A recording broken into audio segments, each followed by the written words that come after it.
नमस्कार, जय हिंद, वंदे मातरम। दोस्तों, आप सभी का स्वागत है गुरुजी वर्ल्ड एग्जाम स्टडी प्लेटफॉर्म में। This is Dheeraj Dwivedi from Guruji world. तो दोस्तों, आज की इस वीडियो में बात करेंगे एनवायरनमेंट के जबरदस्त टॉप ट्रेंडिंग क्वेश्चंस की। आज इस वीडियो में क्वेश्चंस हो सकता है कठिन मिल जाए, लेकिन घबराना नहीं है। हर बहन हर भाई समझ लीजिएगा कि ये क्वेश्चंस ऐसे हैं जो हमेशा सीधे सीधे एग्जाम्स में पूछ लिए जाते हैं। तो हर क्वेश्चंस को बहुत ही कंसंट्रेशन के साथ इस वीडियो को देखना। आपको कुछ क्वेश्चंस मॉडरेट लग सकते हैं, कुछ क्वेश्चंस सरल लग सकते हैं, लेकिन कुछ क्वेश्चंस ऐसा लगे कि कठिन लग रहा है तो बिल्कुल उसको नोट डाउन कर लें। हर क्वेश्चन को लिखना नहीं है। पहला क्वेश्चन देखिएगा, समझना बहुत इंपॉर्टेंट है गाइस। क्वेश्चंस कहाँ से बनते हैं? पहला क्वेश्चन देखिएगा, क्वेश्चंस की संख्या होगी पूरे इस वीडियो में 30, और बिना किसी भी यहाँ पर बात के मुद्दे की बात होती है, केवल क्वेश्चंस की बात होगी। पहला क्वेश्चन देखिएगा, पौधे एवं जंतुओं के बीच की संयोजक कड़ी के रूप में किसे कहा जाता है या किसे जाना जाता है? तो गाइस, अगर हम बात करें यहाँ पर पौधे एवं जंतु के बीच की बोली है बात, है ना। अमीबा है क्या, युगलिना है, प्लाज्मोडियम की बात कर रहा है या पैरामीशियम की बात कर रहा है?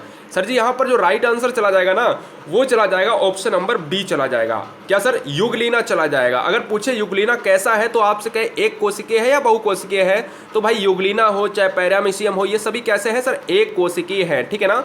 एक और क्वेश्चन आता है एग्जाम में, हम यहाँ पर एक और व्याख्या करते हैं। कहता है कि किसे स्लीपर आकार यानी स्लीपर एनिमल कहा जाता है? तो स्लीपर का आकार का दिखने वाला हमारा पैरामीशियम होता है, तो वो हमारा स्लीपर एनिमल भी कहा जाता है, ठीक है ना। चप्पल के आकार का दिखता है। तो बहुत बढ़िया, आंसर क्या हो जाएगा? ऑप्शन नंबर बी हो जाएगा, युगलिना हो जाएगा।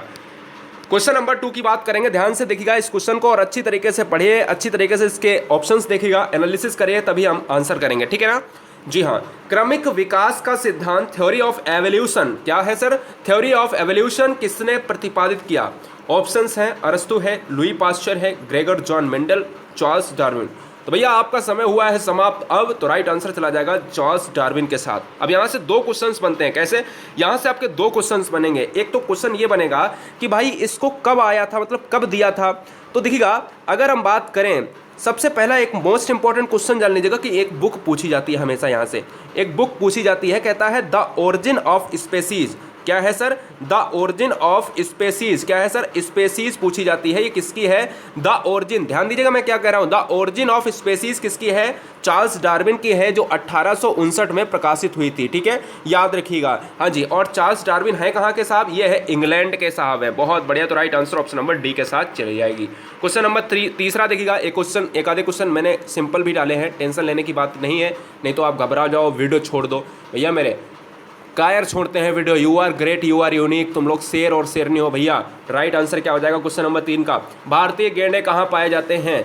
जिम कॉर्बेट राष्ट्रीय उद्यान में, कान्हा, काजीरंगा या बांदीपुर। देखिए, बांदीपुर की बात करें तो आप कहाँ पर मारेंगे, हमें कमेंट करिए फटाफट। तो राइट आंसर भी क्या हो जाएगा? ऑप्शन नंबर सी हो जाएगा, भारतीय गैंडे। यानी अगर हम बात करें एक सींग वाला गैंडा की बात करें तो भी हम असम की बात करते हैं, ठीक है।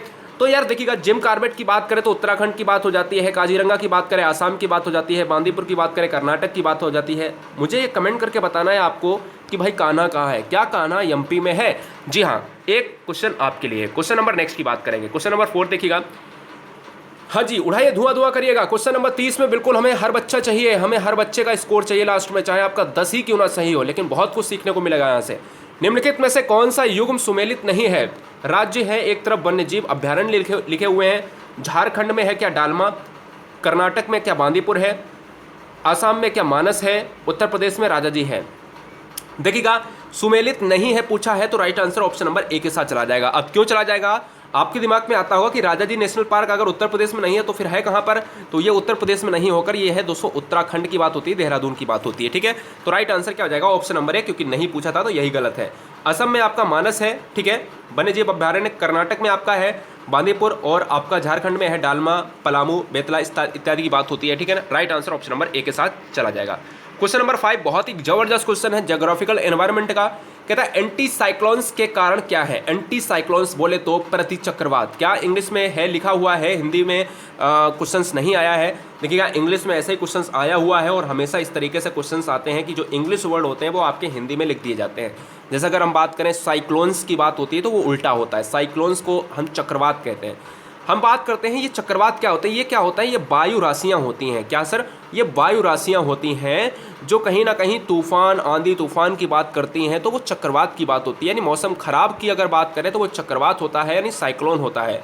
एंटी साइक्लोन क्या होता है, देखिएगा, जब भी हम बात करते हैं हवा, ये केंद्र है, हवा अगर केंद्र, हवा ये परिधि है ना, ये वाली परिधि है, हवा अगर परिधि से केंद्र की तरफ बहे, हवा अगर परिधि से केंद्र की तरफ बहे तो आप समझ लेना ये क्या होता है, ये क्या होता है, आप समझ लेना ये होता है साइक्लोन्स, होता है प्रति चक्रवात। और इसी का उल्टा अगर केंद्र से हवा जो है बाहर की तरफ बहे, बाहर की ओर बहने वाली हवाएं जो है एंटी साइक्लोन्स कहलाती हैं, प्रति चक्रवात कहलाती है। तो ऑप्शन नंबर डी हो जाएगा। ठीक है, अब याद रखना है प्रति चक्रवात और चक्रवात में अंतर क्या है। प्रति चक्रवात जब भी आता है तो मौसम क्या होता है, मौसम साफ रहता है, और चक्रवात आता है तो फिर क्या होता है, मौसम खराब होता है। तो right answer option number D हो जाएगा। क्वेश्चन नंबर 6 की बात करेंगे।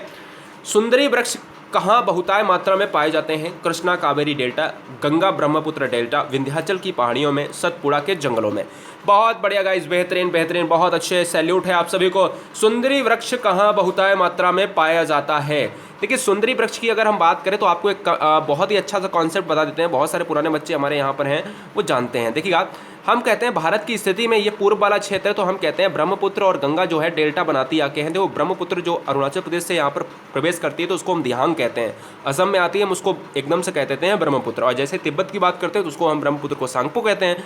तो यहाँ पर गंगा आती है, मिलती है, तो क्या करती है यहाँ पर पश्चिम बंगाल में अगर हम बात करें क्षेत्र में यहाँ पर, तो सुंदरबन का डेल्टा बनाती है जो विश्व का सबसे बड़ा डेल्टा है। क्या नाम पड़ा है, क्योंकि यहाँ पर है सुंदरी वृक्ष। ठीक है, सुंदरी वृक्ष है, तो ऑप्शन नंबर किसके साथ चला जाएगा, ऑप्शन नंबर चला जाएगा बी के साथ। बहुत अच्छे गाइज, बहुत बढ़िया। तो सुंदरबन डेल्टा किसके नाम पर पड़ा है, वहां पर वृक्षों के नाम पे पड़ा है, वृक्ष का नाम है सुंदरी, इसलिए नाम रख दिया है सुंदरबन डेल्टा। क्वेश्चन नंबर 7, दलदली अथवा ज्वार भाटा क्षेत्रों में पाए जाने वाले वन को क्या कहा जाता है। दलदली अथवा ज्वार भाटा क्षेत्रों में पाए जाने वाले वन को क्या कहा जाता है। मैंग्रोव वन कहा जाता है, पतझड़ वन कहा जाता है, दलदली वन या फिर मानसूनी वन।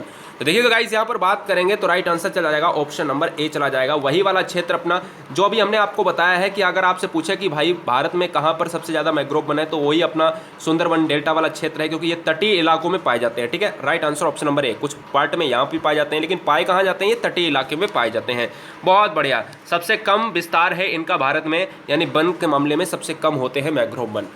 पृथ्वी के आरंभिक वातावरण में नहीं थी। कौन सी गैस पृथ्वी के आरंभिक, जब पृथ्वी का निर्माण हुआ था तो उस समय गैस नहीं थी। जी हाँ, पृथ्वी के आरंभिक वातावरण में नहीं थी ऑक्सीजन, कार्बन डाइऑक्साइड, नाइट्रोजन और अमोनिया।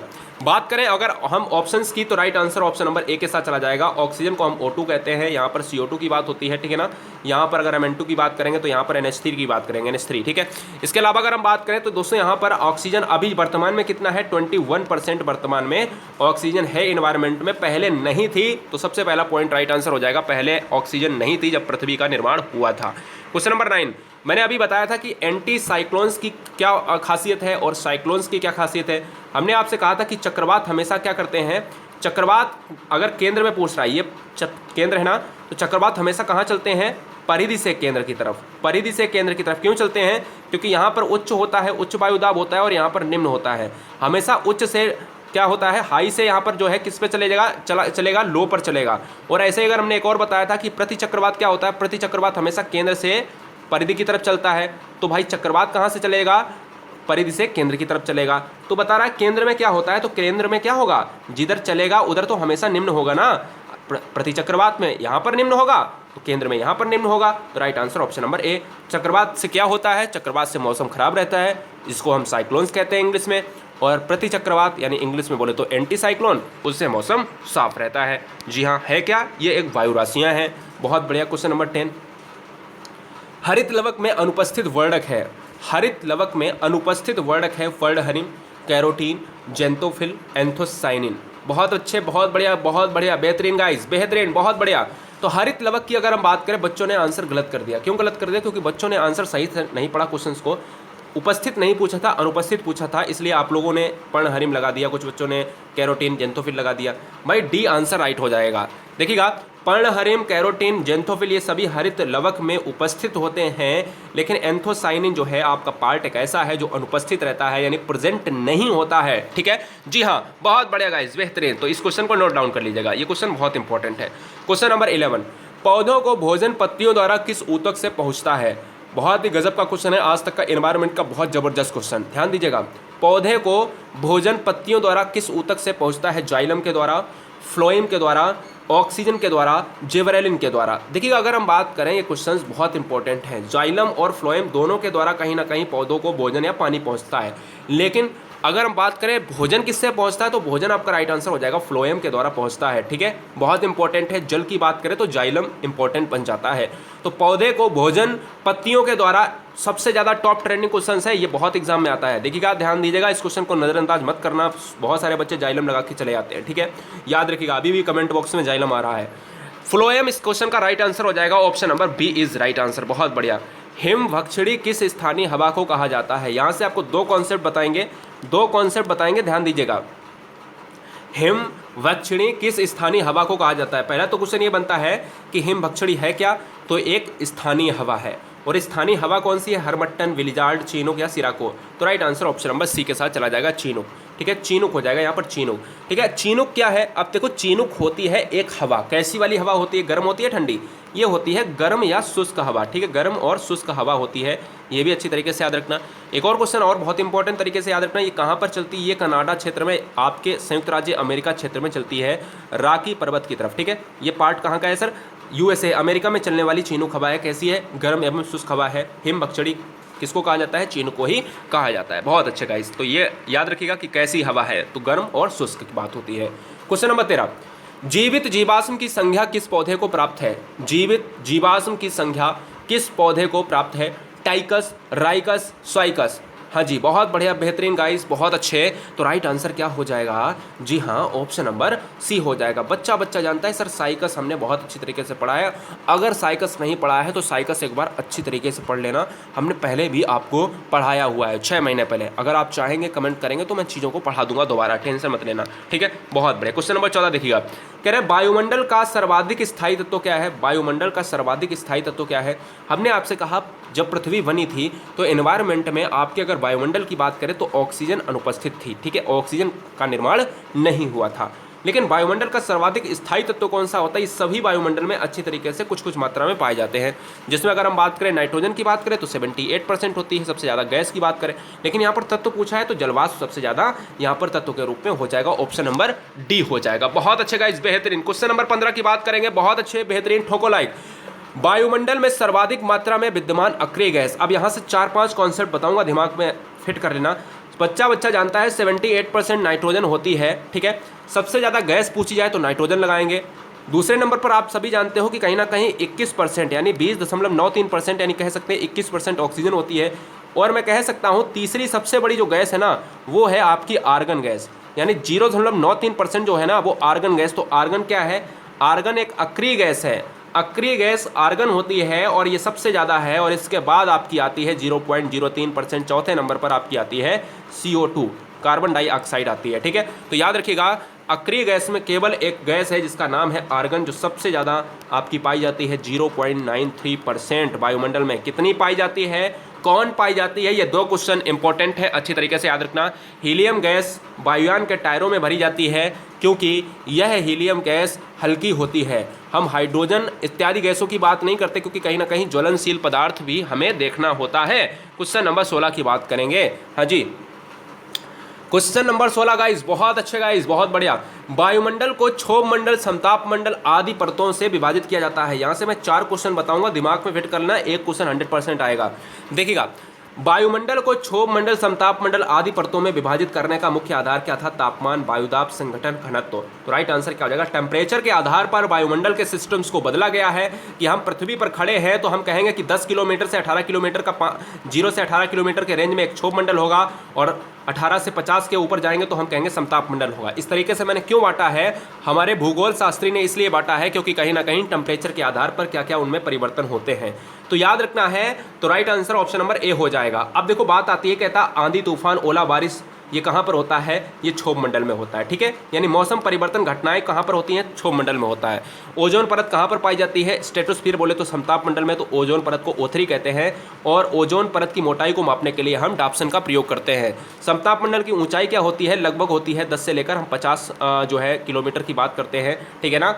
10 से 18 के बीच हम कहते हैं, 0 से 18 के बीच में हम कहते हैं क्षोभ मंडल को। और ऊपर की जो परत होती है ना 50 किलोमीटर, तो हम कहते हैं समताप मंडल होता है, जिसमें क्या होता है कि वायुयान आपका उड़ता है, ठीक है। बहुत इंपॉर्टेंट पॉइंट है। और एक और हम पॉइंट आपको बताते हैं कि आयन मंडल में क्या होता है, तो आयन मंडल में आपका क्या होता है, रेडियो तरंगें आपकी वापस करी जाती हैं। रेडियो तरंगें E1 F1 फ्रिक्वेंसी होती है, तो सारे आपके सैटेलाइट जो होते हैं, रेडियो तरंगें सिस्टम जो होता है वो आयन मंडल में होता है, आयनोस्फीयर में होता है। तो चैनल को सब्सक्राइब कर लें। चलते हैं नेक्स्ट क्वेश्चन पर। जी हाँ, बहुत बढ़िया गाइस, चैनल को सब्सक्राइब कर लें गुरुजी वर्ल्ड एग्जाम स्टडी प्लेटफॉर्म को। क्वेश्चन नंबर 17, ये आपका बनाया हुआ परिवार है, लाखों बच्चों का भरोसा, आप भी जुड़े, बिल्कुल आपके विश्वासों पर खरा उतरा जाएगा। क्वेश्चन नंबर 17, दहाड़ता चालीसा क्या है, 40 डिग्री दक्षिण अक्षांश की जलधारा। अब देखो यहाँ से बहुत अच्छा कॉन्सेप्ट आपको बताऊंगा। ये क्वेश्चन बहुत बार एग्जाम में पूछा गया है, ट्रेंड करा है, और बहुत सारे बच्चे एकदम से परेशान हो जाते हैं। हर स्टेट में क्वेश्चन आया हुआ है। 40 डिग्री उत्तरी अक्षांश की जलधारा, भाई यहाँ पर देखिएगा, ये पहली बात तो जलधारा नहीं है, ठीक है। ये है आपकी हवा है, जो ऑप्शन नंबर सी की है। क्या है कि आपसे कह रहा है दहाड़ता चालीसा क्या है, तो हम कहते हैं 0 डिग्री को हम बांट देते हैं, ये नॉर्थ हो जाता है, ये साउथ हो जाता है। कहता है दक्षिणी गोलार्ध में चलने वाली 40 डिग्री, 40 डिग्री मतलब इसके रेंज में जो भी 40 डिग्री के आसपास आएगी, इसमें बहने वाली जो हवा होगी वो हमारी कहलाएगी दहाड़ता चालीसा, प्रचंड चालीसा, है ना। ये पछुआ पवनों की भी बात होती है। Right answer option number C के साथ चला जाएगा। बहुत बढ़िया गाइज। क्वेश्चन नंबर 18, निम्नलिखित में से कौन सा वैश्विक विरासत वन माना जाता है। वैश्विक विरासत में कौन सा वन रखा गया है, आप सभी जान लीजिएगा कि वन की अगर हम बात करें तो मध्य प्रदेश में सबसे ज़्यादा वन है क्षेत्रफल के अनुसार में, ठीक है। और अगर हम बात करें परसेंट के हिसाब से तो मिजोरम में है, मैं रोजाना आपको यहाँ पर डिस्कस कर देता हूँ। और अगर घने की बात करें तो अरुणाचल प्रदेश में सबसे ज़्यादा घने हैं, सघन, ठीक है, सघन में आ जाते हैं। 3 तरीके के ये क्वेश्चन हो गए। और भारत में वन कितने परसेंट हैं, 24.93% वन हैं वर्तमान में, कितने होने चाहिए, 33% होने चाहिए। राइट आंसर क्या हो जाएगा, पश्चिम बंगाल में सुंदरवन। क्या हो जाएगा सर जी, पश्चिम बंगाल में सुंदरवन हो जाएगा, इसको वैश्विक विरासत में। क्वेश्चन नंबर 19 कह रहा है गाइस, संयुक्त राष्ट्र पर्यावरण कार्यक्रम का मुख्यालय कहाँ पर है। मॉन्ट्रियल कनाडा में है, नैरोबी केन्या में है, पेरिस फ्रांस में है, जेनेवा स्विट्जरलैंड में। यहाँ से 2 क्वेश्चन बनते हैं और दोनों क्वेश्चन में बहुत सारे बच्चे कंफ्यूज हो जाते हैं। एक कहता है UNEP और एक कहता है UNDP। इसका मतलब समझ रहे हैं क्या, दोनों के मुख्यालय अलग हैं। UNEP का मुख्यालय है नैरोबी केन्या में, यानी इस क्वेश्चन का right answer option number B हो जाएगा। UNEP का मतलब होता है यूनाइटेड नेशन एनवायरनमेंट प्रोग्राम। क्या बोले तो UNEP का मुख्यालय कहाँ पर है, आपका नैरोबी केन्या में है। क्या बोले तो यूनाइटेड नेशन एनवायरनमेंट प्रोग्राम, यानी पर्यावरण कार्यक्रम। अब ये UNDP क्या है, यहाँ पर क्या होता है, UNDP की बात करें तो यहाँ पर हो जाएगा आपका USA हो जाएगा, यानी न्यूयॉर्क हो जाएगा, ठीक है। तो बहुत अच्छी तरीके से याद रखना है UNDP और UNEP में फ़र्क क्या है। जी हाँ, बहुत अच्छे। तो यहाँ पर आपका राइट आंसर क्या चला जाएगा, जी हाँ, बहुत अच्छे। तो यहाँ पर यूनाइटेड नेशन डेवलपमेंट प्रोग्राम नहीं है, ये डेवलपमेंट प्रोग्राम होता है, ये एनवायरनमेंट प्रोग्राम होता है, ये USA में है, ये आपका कहाँ पर है, नैरोबी केन्या में है। तो फिलहाल ऑप्शन नंबर बी के साथ चला जाएगा। क्वेश्चन नंबर 20 की बात करेंगे। पर्यावरण अध्ययन की पाठ्य पुस्तकों में अभ्यास एवं गतिविधियों को उपलब्ध कराना चाहिए। पर्यावरण अध्ययन की पुस्तकों में अभ्यास एवं गतिविधियों को ... उपलब्ध कराना चाहिए। प्रकरणों में अंतःनिर्मित रूप से, पुस्तक में अलग अलग स्थानों पे, इकाई के अंत में, पाठ के अंत में। पाठ के अंत में नहीं, पाठ्य पुस्तकों में अभ्यास एक हम चैप्टर करेंगे तो क्या उसी में होना चाहिए, उसके पीछे होना चाहिए, बिल्कुल होना चाहिए, इसलिए अंत में नहीं। Right answer option number A is right answer हो जाएगा, अंतःनिर्मित होने चाहिए। बहुत बढ़िया। क्वेश्चन नंबर 21 की बात करेंगे। लगाइए फटाफट आंसर करिएगा। बहुत अच्छे, बहुत बढ़िया गाइस, बहुत अच्छे गाइस, बेहतरीन। तो फटाफट आंसर करिएगा।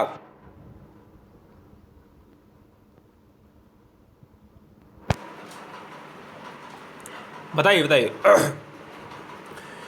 वसा की कमी से होने वाले रोगों का प्रमुख लक्षण निम्नलिखित में से कौन सा है। गुर्दे की खराबी, हार्मोन्स असंतुलन जो बैलेंस नहीं बनता है, विकास की दर मंदित होना, यहाँ पर मंदिर लिख दिया है, मंदित होना, मंदित मीन्स होता है कमजोर होना, कम होना, चेहरे पर सूजन। तो गाइज यहाँ पर अगर हम बात करें वसा की कमी, अगर जिसमें फैट ज़्यादा है तो भैया वो कहीं ना कहीं हड्डियों को भी बचा लेता है, यानी हड्डियाँ भी उसकी नहीं टूटती हैं। सिंपल सी बात है। तो खैर चलो हंसी मजाक की बात हो गई। लेकिन अगर हम बात करें हैं हार्मोनिक असंतुलन की बात होती है, ऑप्शन नंबर जो बच्चे बी लगा रहे हैं बिल्कुल सही है। जी हाँ, प्रमुख लक्षण कौन सा है, हार्मोनिक संतुलन, असंतुलन हो जाएगा। गुर्दे की खराबी से एक और क्वेश्चन आता है वृक्क। मैंने बार बार क्वेश्चंस में बताया है कि वृक्क को किडनी कहते हैं, गुर्दे कहते हैं, इसकी जो इकाई होती है, यूनिट होती है, वो होती है नेफ्रॉन होती है। क्या सर, नेफ्रॉन होती है। बहुत अच्छे गाइस, बहुत बढ़िया। क्वेश्चन नंबर 22 की बात करेंगे। निम्नलिखित में से कौन सा जानवर अंडे देता है? जी हाँ जी हाँ जी हाँ, बहुत बढ़िया, बेहतरीन गाइस, बेहतरीन। तो बताएंगे इस क्वेश्चन का राइट आंसर क्या हो जाएगा? इस क्वेश्चन का राइट आंसर क्या हो जाएगा? क्या हो जाएगा? क्या हो जाएगा? जी हाँ, तो देखिएगा बच्चे कह रहे हैं सर ऑप्शन नंबर क्या हो जाएगा? ऑप्शन नंबर कह रहे हैं सर, ऑप्शन नंबर हो जाएगा बी हो जाएगा, पेंगुइन हो जाएगा। वैसे आपने सभी ने पढ़ा होगा जो है प्लेटिपस जो है वो कहीं ना कहीं अंडे देता है, लेकिन अगर हम पेंगुइन की बात करें तो पेंगुइन एक अंडा देता है, लेकिन कुछ ऐसे पेंगुइन होते हैं बर्फीले इलाके में जो ज़्यादातर 2 अंडे दे सकते हैं, इससे ज़्यादा अंडे नहीं दे सकते हैं। तो right answer option number B के साथ चला जाएगा। क्वेश्चन नंबर 23 की बात करेंगे। पृथ्वी का अपमार्जक तत्व कौन सा है? अपमार्जक तत्व पूछा है गाइस, बेहतरीन, बहुत बढ़िया। जीवाणु व कवक है, मृदा व जल है, पशु पक्षी है। तो अपमार्जक की बात करा है, ऑप्शन नंबर क्या चला जाएगा? ए के साथ चला जाएगा। ये क्या है? ये अपने अपघटनकर्ता भी हैं, ये उत्पादक और उपभोक्ता की कड़ी को समाप्त करने का काम भी करते हैं। और यहाँ पर अगर हम बात करें, right answer option number A के साथ चला जाएगा। जीवाणु की खोज करी थी ल्यूवेनहॉक ने और वायरस की खोज करी थी इवोन विस्की ने। समुद्र के किनारे की वनस्पति क्या कहलाती है? आज तक का जबरदस्त क्वेश्चन है। लवणोद्भिद वनस्पति, जलोद्भिद वनस्पति। कितने बच्चे अभी तक डटे हुए हैं? बहुत अच्छे, बताना है, फटाफट बताना है। आप सभी को यहाँ पर बहुत सारे क्वेश्चंस नए मिले होंगे और हमें आशा है कि बहुत कुछ इस वीडियो से आपने सीखा है। 24 से 30 तक क्वेश्चन चलते हैं, देखते हैं फटाफट क्वेश्चंस को खत्म करते हैं 2 मिनट के अंदर। समुद्र के किनारे की वनस्पति क्या कहलाती है? लवणोद्भिद कहलाती है, जलोद्भिद कहलाती है, समोद्भिद या फिर मरुद्भिद। तो देखिएगा यहाँ पर राइट आंसर क्या चला जाएगा? ऑप्शन नंबर ए के साथ चला जाएगा। अच्छा, हमारी कल ट्रिक्स ये ऐसी लगभग 10 मिनट की वीडियो आएगी, इसमें सारी वनस्पति को बता देंगे कि कौन सी वनस्पति कहाँ पर कहलाती है, ठीक है ना? कौन सी वनस्पति जहाँ पर पैदावार होती है तो उसको हम क्या क्या कहते हैं, उसमें क्या क्या खासियत है। तो हम अभी फिलहाल ऑप्शन नंबर ए को लगा लेंगे। चलते हैं नेक्स्ट क्वेश्चन की तरफ। नेक्स्ट क्वेश्चन हमारा कह रहा है सुप्रीम कोर्ट। अब ध्यान दीजिएगा, 25 से 30 क्वेश्चन जो आएंगे लगभग आपके एनवायरनमेंट के प्रोग्राम, मतलब एनवायरनमेंट के पेडागोजी से भी रिलेट करेंगे। अभी पहले 25 कर लीजिएगा। सुप्रीम कोर्ट ने पर्यावरण यानी एनवायरनमेंट और वन मंत्रालय को कब आदेश दिया कि ताजमहल जो आगरा में है, उत्तर प्रदेश का क्षेत्र है, ठीक है ना, पूरे भारत में प्रसिद्ध माना जाता है, हरित क्षेत्र विकसित किया जाए? हरित क्षेत्र की बात करी गई 2004 में, 1994 में, 1984 में, इनमें से कोई नहीं। देखिएगा, सुप्रीम कोर्ट ने आदेश दिया था कि भाई ताजमहल में हरित क्षेत्र विकसित किया जाए, ये सरकार को दिया गया था। 1994 में कहा कि भाई विकसित किया जाए। तो right answer option number B के साथ चला जाएगा। बहुत बढ़िया। ताजमहल की बात करें तो आगरा में है, उत्तर प्रदेश में है। इसमें जो है एसिड रेन की वजह से इसका रंग जो है पीला पड़ रहा है, ठीक है, याद रखिएगा। क्वेश्चन नंबर नेक्स्ट की बात करेंगे। क्वेश्चन नंबर नेक्स्ट है हमारा पेडागोजी क्वेश्चन है। प्रश्नोत्तर विधि में यह विचारणीय है, दिमाग लगाना, कॉन्सेप्ट दिमाग लगाना, और ज़्यादा कोई दिमाग नहीं, बस अपना दिमाग लगा लेना कि आप एक टीचर हो और क्या बच्चे के लिए अच्छा रहेगा, बस इंपॉर्टेंट विधि से आपको लगा देना है। प्रश्नोत्तर विधि में यह विचारणीय है कि पाठ्यपुस्तक के शब्दों एवं वाक्यों का प्रयोग किया जाए, विद्यार्थियों को प्रश्न के उत्तर देने के लिए तैयार होने को कहा जाए, विद्यार्थियों को प्रश्न के उत्तर स्वयं सोचने के लिए कहा जाए, या विद्यार्थियों को स्वैच्छिक उत्तरों को आश्रित रखा जाए। यानी सिंपल सी बात है कि भाई स्वयं सोचकर अगर उत्तर देगा तो वो अपने शब्दों में देगा, अपनी अभिव्यक्ति अपने शब्दों में देगा, तो कहीं ना कहीं हम चीज़ों को अच्छी तरीके से हैंडल कर पाएंगे। तो right answer option number C. बहुत बढ़िया गाइस, बेहतरीन। क्वेश्चन नंबर 27 है ही नहीं, कुछ नहीं है। अब देखो ये क्वेश्चन थोड़ा सा गलत हो सकता है आपसे, टॉप ट्रेंडिंग क्वेश्चन है। इस क्वेश्चन को अगर गलत होता है तो लिख लीजिएगा, अगर सही होता है तो आगे बढ़ जाइएगा। किसी विद्या के अंतर्गत विद्यार्थियों को कक्षा कक्ष में साधन सुविधाएं, पुस्तकें, लेखन आदि सामग्री की व्यवस्था उपलब्ध कराई जाती है? किस विद्या के अंतर्गत है? किस विद्या के अंतर्गत आती है, बताओ? परिवीक्षित अध्ययन के अंतर्गत, सामाजिक अभिव्यक्ति, भ्रमण या संग्रहालय? तो देखिएगा यहाँ पर राइट आंसर चला जाएगा ऑप्शन नंबर, देखो संग्रहालय एक अलग चीज़ होती है, बच्चे संग्रहालय भी आंसर लगा रहे हैं। संग्रहालय में पता है क्या होता है भाई? संग्रहालय में ये कोई चीज़ रखने वाली चीज़ थोड़ी ना बता रहे हैं यार भाई, सिंपल सी बात है, बच्चे के लिए पुस्तकों की बात कर रहे हैं। परिवीक्षित अध्ययन कहलाता है। ऑप्शन नंबर क्या हो जाएगा यहाँ पर? परिवीक्षित अध्ययन कहलाता है। Right answer option number A के साथ चला जाएगा। क्वेश्चन नंबर 28 बहुत ही गजब का क्वेश्चन है। अल्पना भारत के किस क्षेत्र की प्रमुख लोक कला शैली है? अल्पना भारत के किस क्षेत्र की प्रमुख लोक कला शैली है? लोक कला शैली है, बताइएगा। बहुत अच्छे गाइस, हाँ जी, अल्पना अल्पना अल्पना बताइएगा। बहुत अच्छे गाइस, बहुत बढ़िया। तो राइट आंसर बच्चे कह रहे हैं sir option number C, option number B यहाँ पर जा रहे हैं।